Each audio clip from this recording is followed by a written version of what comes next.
Втория видеоурок от нашата поредица е на тема "След сценария". В този урок ще погледнем на сценария от различните позиции и длъжности в създаването на един филм.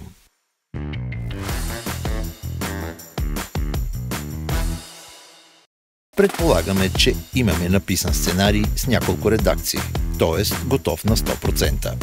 Да предположим, че ние сме сценаристи и имаме сценарий, който искаме да бъде реализиран. Първо, можем да потърсим продуценти, които биха имали интерес да го реализират. Обикновено, продуцентите са хора с опит в бранша, знаят как да задвижат филмовата машина, но те са и хората, които осигуряват финансирането на проекта.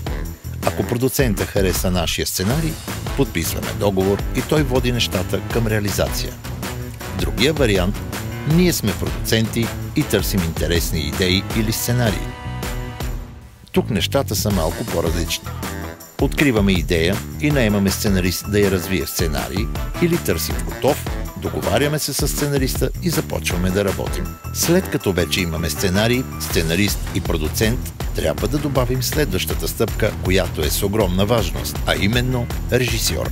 Той е връзката между историята и актьорите. Той е човека, който трябва да работи с актьорите и да изкара най-доброто от тях за определените роли.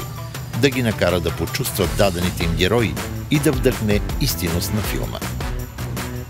Следващата стъпка в реализацията е организирането на кастинг. Тема в следващото видео.